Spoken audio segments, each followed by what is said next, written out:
আসসালামু আলাইকুম। আশা করি আপনারা সবাই ভালো আছেন।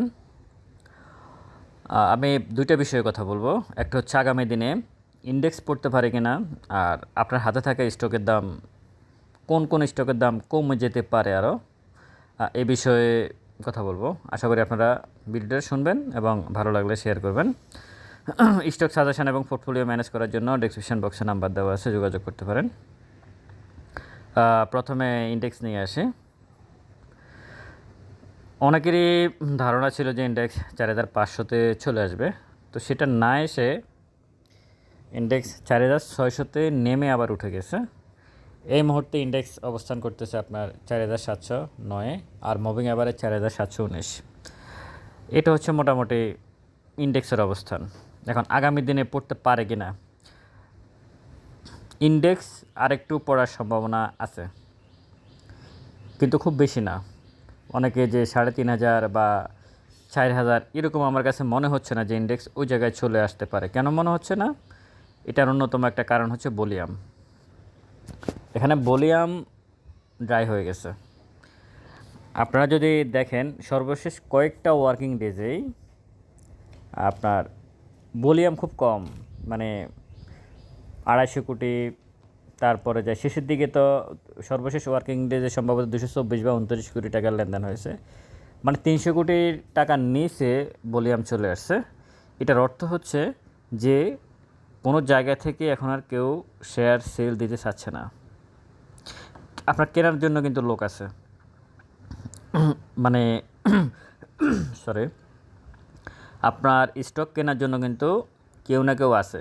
সেটা 10 পয়সা কম হোক, 10 পয়সা বেশি হোক, মানে কেউ না কেউ আপনার শেয়ার কিনতে চাচ্ছে, কিন্তু সেলাররা এখন আর সেল দিচ্ছে না।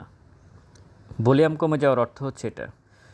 তো ঈদের আগের দিন, মানে ঈদের আগের যে বন্ধের সর্বশেষ যে ওয়ার্কিংটা ছিল ঈদের আগে, সেখানে 40-45 পয়েন্টের মতো ইন্ডেক্স পাস করার পরেও লেনদেন হয়েছে মাত্র 229 কোটি বা 24 কোটি টাকা, এরকম, মানে 250 কোটি টাকার নিচে। এটা প্রমাণ করে যে ভলিউম হচ্ছে না। এতটুকু হয়েছে কিনা আমার সন্দেহ আছে, আরও কম হয়েছে বলে আমি রিয়েল যদি বলি, আরও কম হয়েছে। তো এই হিসেবে মানে ইন্ডেক্স পড়ার সম্ভাবনা কম, কিন্তু একটু পড়তে পারে। মানে আমি যদি বলি যে পড়বে না, সেটা তো বলা মুশকিল, কিন্তু কিছুটা, যেহেতু টোটাল মার্কেটটা এখনও ডাউন ট্রেন্ডে আছে, মানে ইয়েটা কিন্তু এই জায়গা থেকে পড়ছে, এই জায়গা থেকে পড়ছে, এখান থেকে পড়ছে, এখান থেকে পড়ছে, এখান থেকে যে পড়বে না সেটাও তো বলা মুশকিল। কিন্তু ভলিউম যেহেতু নাই, সেই হিসাবে বলা যাচ্ছে যে আর বেশি পড়ার সম্ভাবনা নাই। পড়তে পারে, কিন্তু আর বেশি পড়ার সম্ভাবনা নাই ইন্ডেক্স। আর আপনার হাতে থাকা স্টক দাম কমে যাবে কিনা, দ্বিতীয় যে বিষয়টা, ডিসেম্বর ক্লোজিং শেয়ার যাদের হাতে আছে, ডিসেম্বর ক্লোজিং বলতে ব্যাংক, ফিনান্স, ইন্স্যুরেন্স, তো ব্যাংকের মোটামুটি বেশিরভাগ শেয়ারে তাদের ডিভিডেন্ড ডিক্লেয়ার করছে। অনেকে নো ডিভিডেন্ড দিছে, অনেকে ডিভিডেন্ড দিছে, মানে মোটামুটি তাদের ঝামেলাটা ক্লোজ হয়ে গেছে। ফিনান্সেরও কিছু ডিভিডেন্ড দিচ্ছে, আবার কিছু এখনও দেওয়া বাকি আছে। ফিনান্সের অবস্থা খুবই খারাপ এবং ফিনান্সের শেয়ারের দাম অনেক কমে গেছে।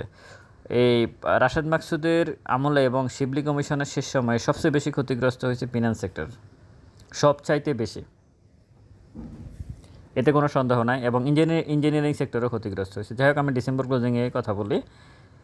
তো ফিনান্স সেক্টরেও কিছু ডিভিডেন্ড দিচ্ছে, আবার দিবে। আর ইন্স্যুরেন্স যেটা, সেটা মোটামুটি ঠিক আছে আমার কাছে এখন মনে হচ্ছে, যেখানে প্রাইস চলে আসছে এই জায়গাটা মোটামুটি ঠিক আছে। হ্যাঁ, হয়তো ব্যাংকের সাথে তুলনা করলে ঠিক নেই, কিন্তু আবার ইন্স্যুরেন্সের শেয়ার সংখ্যা কম কোম্পানিগুলোর। ব্যাংকের যেখানে অনেক বেশি হাই ফিড অ্যাপ থাকে, ইন্স্যুরেন্স সেভাবে নেয়। তো সেই দিক বিবেচনা করে ডিসেম্বর ক্লোজিং শেয়ারে যারা আছেন, আপনাদের পোর্টফোলিও আর খুব বেশি নিচে আসবে, মানে আপনাদের শেয়ারগুলোর দাম অনেক বেশি নিচে চলে আসবে এরকম বলে মনে হচ্ছে না আমার কাছে। হ্যাঁ, কেউ যদি হাই প্রাইজে কিনে থাকেন সেটা ভিন্ন বিষয়, কিন্তু যারা একদম জেনে শুনে বুঝে এন্ট্রি নিচ্ছেন ডিভিডেন্ডের সাথে মিল রেখে, তাদের শেয়ারের প্রাইস খুব বেশি কমে যাবে বলে আমি মনে করি না। কিন্তু জুন ক্লোজিং শেয়ারগুলা একটা প্রবলেম আছে এখানে। আপনাদের হাতে থাকা যে স্টকগুলো আছে, এখানে যদি জুন ক্লোজিং শেয়ারগুলো থাকে, যে স্টকগুলোর দাম অনেক বেশি, ডিভিডেন্ডের সাথে কোনো মিল নেই, মানে ডিভিডেন্ড আছে 2%, শেয়ারের দাম আছে 50 টাকা, ডিভিডেন্ড দিচ্ছে 5% শেয়ারের দাম আছে 70 টাকা, এরকম মানে ইপিএস নেট অপারেটিং মানে কোনো কিছুর সাথে মিল নাই, ফিটা অনেক বেশি, সব কিছু মিলিয়ে মানে এলোমেলো অবস্থা আছে যে জুন ক্লোজিং স্টকগুলো, এগুলার প্রাইস কিছুটা কারেকশান হতে পারে, খুব বেশি না। যেমন টেক্সটাইল খাত অনেকগুলো জুন ক্লোজিং আছে, এখানে পড়ার সম্ভাবনা কম। কেন কম? কারণ ট্রাম্পের একটা ঘোষণার কারণে টেক্সটাইল খাত অলরেডি পড়ে গেছে। শেয়ার পড়লেই যে আরও পড়বে ব্যাপারটা এমন না, এখানে তো স্মার্ট মানি আছে, যারা শেয়ারগুলো নিয়ে প্লে করতেছে তাদেরও তো ক্যালকুলেশন আছে, তারা কোথায় ফালাবে কোথায় উঠাবে, তাদেরও তো হিসাব নিকাশ আছে, তাই না? তো সেই হিসাবে টেক্সটাইল খাতে বিষয়টা আপাতত যতটুকু পড়ছে আমার কাছে মনে হচ্ছে যে ততটুকু পর্যন্তই থাকবে, এর নিচে আসার সম্ভাবনা আমার। ইঞ্জিনিয়ারিং সেক্টরটা কিছুটা পড়তে পারে। আর মিউচুয়াল ফান্ড তো ডিসেম্বর ক্লোজিংও আছে, জুন ক্লোজিংও আছে, মিউচুয়াল ফান্ডগুলো পড়ছে। কয়েকটা স্টক, আমি নাম বলা ঠিক হবে না, জুন ক্লোজিংয়ের কয়েকটা স্টক অস্বাভাবিক দাম আছে এখনও, এদের কয়েকটা স্টকের দাম আছে অস্বাভাবিক, ডিভিডেন্ডের সাথে মিল নেই। অন্তত 25 থেকে 30টা কোম্পানি আছে, এই স্টকগুলোর দাম কমে যেতে পারে, এই স্টকগুলোর দাম কমে যেতে পারে, সম্ভাবনা আছে। ইন্ডেক্স পড়ুক অথবা না পড়ুক, দেখা গেছে যে ইন্ডেক্স পালাবে না, ইন্ডেক্স পড়বে না, কিন্তু আপনার হাতে থাকা স্টকের দাম কমতেছে, মানে একটা লেভেলে মার্কেটকে নিয়ে আসবে, এটা সত্য। আর এই জুন মাসে মার্কেট কেমন যেতে পারে যদি এটা বলি শেষের দিকে এসে, ঈদের পরে আর কি, ঈদের ছুটিতে এখন চলতেছে আগামী সপ্তাহ থেকে, আমার কাছে মনে হচ্ছে মার্কেট যেই কোনো মুহূর্তে ঘুরে যাওয়ার সম্ভাবনা আছে। জাস্ট একটা পজিটিভ নিউজের জন্য মার্কেট বসে আছে।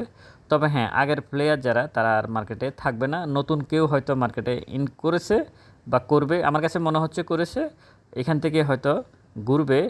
আইসিবির যে টাকার ব্যাপারটা আছে সেটাও এর সাথে সংযুক্ত থাকবে, মানে সেরকম একটা নিউজ তো আছেই, সেটারও একটা ইমপ্যাক্ট মার্কেটে পড়বে।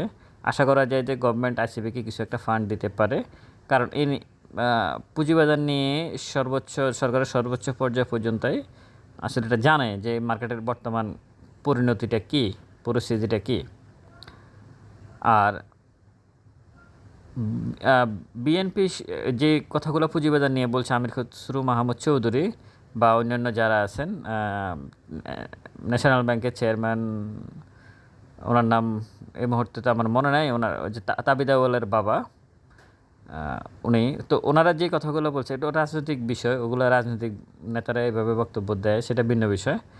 কিন্তু আমার কাছে মনে হচ্ছে যে মার্কেট এখান থেকে যেহেতু ভলিউম ড্রাই হয়ে গেছে, মার্কেট এখান থেকে ঘুরে যাওয়ার সম্ভাবনা আছে। ইন্ডেক্স বাড়া বা কমার থেকে মূল বিষয়টা হচ্ছে ইন্ডেক্স যাতে কারসাজি না হয়, ভলিউম যাতে কারসাজি না হয়, এটা হচ্ছে গুরুত্বপূর্ণ। সর্বশেষ ওয়ার্কিং ডেজে আমরা দেখলাম 45-46 পয়েন্টের মতো ইন্ডেক্স পাস করার পরেও খুব বেশি শেয়ারের দাম বাড়ে নাই, সম্ভবত একটা শেয়ারও হল্টেড ছিল না, বা একটা দুটো হয়তো থাকতে পারে, আমার মনে নেই এই মুহূর্তে। আর ভলিউমটা 30 কোটি টাকার নিচে ছিল। তো এক্ষেত্রে 45-46 পয়েন্টের মতো ইন্ডেক্স প্লাস, কিন্তু ভলিউম হচ্ছে 230 কোটি টাকার নিচে, এর থেকে বড় কারসাজি আর কী হতে পারে সর্বশেষ ওয়ার্কিং ডেতে। তো সুতরাং এইরকম যাতে মার্কেট না হয়, মার্কেটটা যাতে রিয়েলভাবে মার্কেটের গতিতে চলে। এখন যে মার্কেটটা চলতেছে এটা নিয়ে অ্যানালাইসিস করা খুবই কষ্টদায়ক, কারণ এটা করা সম্ভব না, কারণ মার্কেট কী আচরণ করতেছে এটা কেউ বুঝতে পারতেছে না। ইন্ডেক্স প্লাস, লেনদেন বাড়তেছে, ভলিউম হচ্ছে না, ইন্ডেক্স মাইনাস, লেনদেন কমতেছে, শেয়ারের দাম যতটুকু কমার কথা তার থেকে বেশি কমে যাচ্ছে, তার মানে একটা মানে অস্থিরতা বিরাজ করতেছে মার্কেটে। তো যাই হোক, আমার ইন্ডেক্স পড়বে কি না আগামী দিনে এই বিষয়ে আমি যদি বলি, কিছুটা কারেকশান হতে পারে ইন্ডেক্স। আর যদি ইন্ডিভিজুয়াল শেয়ারের কথা বলি, ডিসেম্বর ক্লোজিং শেয়ারগুলোর প্রাইস কমার সম্ভাবনা কম, জুন ক্লোজিংয়েরও কিছু শেয়ারের প্রাইস কমার সম্ভাবনা নাই বললে চলে, যেমন টেক্সটাইল খাত পুরোটাই কমার সম্ভাবনা নাই, কিন্তু কিছু স্টক জুন ক্লোজিংয়ের কিছু স্টক আছে দাম অনেক বেশি, মানে এগুলো খুব বেশি ফ্লে করে, কিন্তু এই স্টকগুলো একটা মানে নিচের দিকে চলে আসার সম্ভাবনা খুব বেশি। সুতরাং ওই স্টকগুলোতে আপনারা এন্ট্রি নিতে সাবধানতা অবলম্বন করবেন। বিশেষ করে গত কয়েক মাসে জুন ক্লোজিং যে স্টকগুলো অনেক বেশি প্রফিট দিচ্ছে এবং অনেক বেশি বাড়ছে, আপ ডাউন করছে, আপনারা জানেন, ওই স্টকগুলো থেকে একটু দূরত্ব বজায় রেখে চলবেন। ভালো থাকবেন সবাই, ভিডিওটা শেয়ার করবেন। আসসালামু আলাইকুম।